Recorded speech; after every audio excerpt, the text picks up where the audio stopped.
Will I embarrass you? Caregiver, will you be embarrassed by your loved one? We're going to lean in and talk about embarrassment. An ouchie embarrassment. Ouchie. And ooh, we don't want to really admit this. We do, yeah. Shh, don't tell anybody, okay? But we do need to talk about these things. Yes. So hi, I'm Dangle. And I'm Dot, and we're daring to do dementia differently. On every level. On every level. And we're getting deep into this care-pairing relationship. Right. Although we're not related, we like to talk about the relationships of the primary care person and the person living with. Right. And we look like we might be also. And we also know that age-wise, we could be mother-daughter. Yeah. If I were to choose. Together to do this. Yes. So. You've been living with a diagnosis now for 12 plus years. Yeah. Yeah. Rocking it. it. Wrote some poetry about the emotions. Yes. Going deeper all the time. Deeper. Yeah. And I'm Dot, the care partner, family caregiver, losing 7 family members, and I care for 2 family members now. And boy, that has given me a lot of insight. And wisdom. And that's what we're together here to share. To take this hard stuff and how do we transform it into something better. Yes. Yeah. Yes. And it doesn't have to be someone with dementia. You know, I was taking care of my daughter after being diagnosed for a heart or a brain surgery. And wow, did that open my eyes. So when you put the moccasins on and you actually are doing these things, it becomes very real. Yes. And we want to be real with you. So we're going to talk about sometimes these so-called limitations, so-called changes in us, or feel embarrassing. And Nancy, have you felt embarrassed at times when maybe something didn't go as planned or you were caught in a situation? Oh, I think so.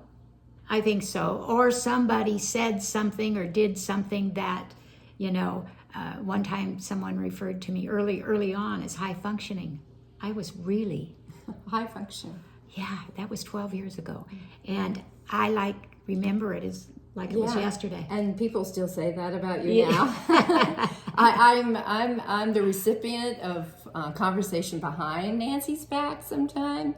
And people are well-meaning, but they do like, wow, she really seems like she doesn't have anything going on. And her imaging would say otherwise, right? Yeah. But there's something that you're able to override. And in terms of talking about embarrassment, I have to admit, I care for a brother who was labeled special needs, but I think he has special gifts. But sometimes when I would go out, he walks with a limp, he can't speak right, and I would at times feel a little embarrassed, or somebody thought he was my husband and he's my brother, and I'd have some weird inner stirrings about that don't make me feel good, and like, why do I feel embarrassed? Yeah, you know, we give too much away of ourselves, right? And our loved one. I know. Yes. It's like, and then it's self-incrimination, is it not? Yeah, then we go back. Then we go back and say, well, what? Shame on me for feeling that way. Why do I feel that way? But you know, we got to bring it up. We got to look at it, examine it, you know, and maybe next time it won't feel quite as ouchy. I don't feel that way anymore. Right. Yeah, like now when I go out with my brother, I am such a beaming pride that I get to care for him, and he's so cool. And he is cool. Yeah, he really is cool. And I've learned so much from him, but I do see this kind of shame and embarrassment thing that someone's not normal or not some other... Just different keeps people from even getting a diagnosis. It keeps people from not going out socially, and these hurt in the long run.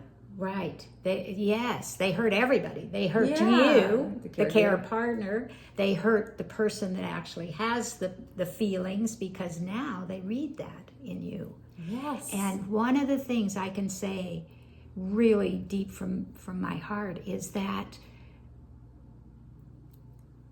you never want your loved one to feel like they're ashamed of you. Oh. And that is where you go immediately. Yeah. And not to shame someone who has felt that way. No. I've been that way. Yeah, that too, we've all but felt we that. have felt that. So let's talk about, how do we kind of recraft that? How can we see our loved one as whole, complete, no matter how they are, doing the best that they can in the moment where they are.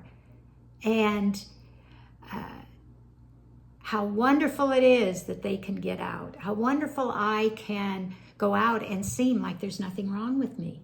I just pull up those big girl panties and I go someplace. I say yes all the time. And then I wonder, Yes. And I think too, then when we go out socially sometimes, we can get lost in the present moment. Oh, we for can sure. have a good time. Maybe there's music, maybe there's some social interaction. Absolutely. And we kind of forget that we have problems. Right? We're interacting one-on-one right here, right now. And we're having fun. And the focus isn't on all that is wrong. You gotta look, and us who are diagnosed and labeled, we need to just look at that and say, hey, that's one person's perspective. Let's don't just jump right in that and own it. Back, be aware, take care, learn, be curious. Yes, and be okay with where you are. And your loved one, where they are. It will create more acceptance in our whole community. It will create acceptance in yourself of yourself. Yes. And create acceptance of others just the way they are. Yeah. They're having an experience. You're having an experience.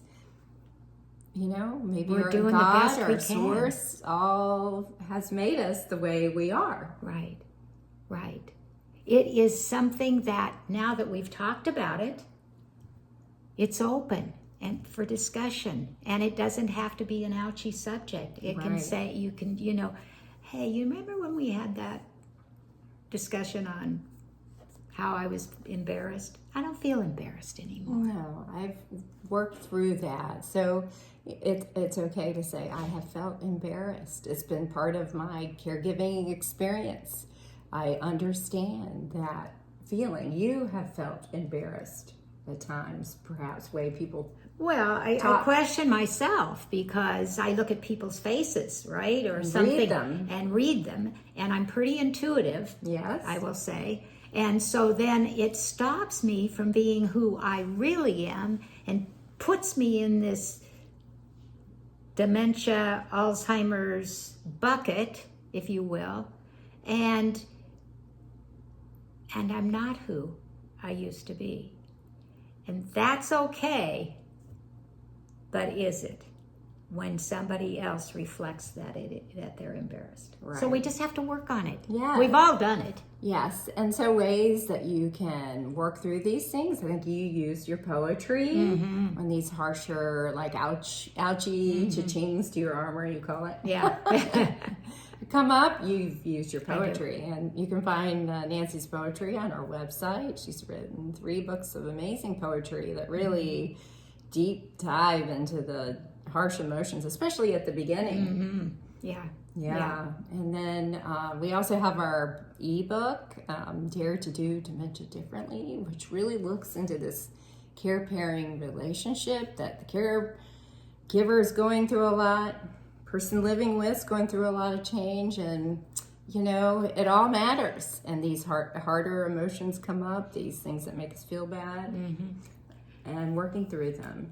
It's kind of like a marriage, isn't it? If we can talk about anything together it lessens in a nice voice and an understanding voice, and sure, there comes a time when maybe we won't be able to do that.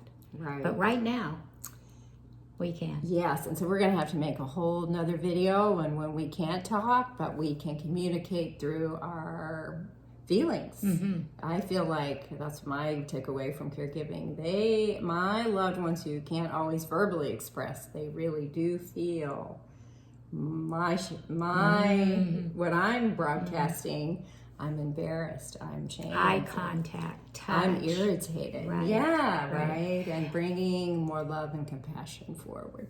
So let's just keep talking about it. Yeah. It's okay to have all ranges of emotions. These This are is- experience that we're going through. This is no shame here. This is No. just let's open it up and be curious enough to find out. We thank you for listening. If you're listening this far, wow, you've got good attention span. Yes, you do, and we love that. We do, and we hope that you'll like and subscribe, share this with someone who might need to hear this message. Hope to see you again soon, and leave us a comment if you feel compelled to share your story, maybe a time where you were embarrassed.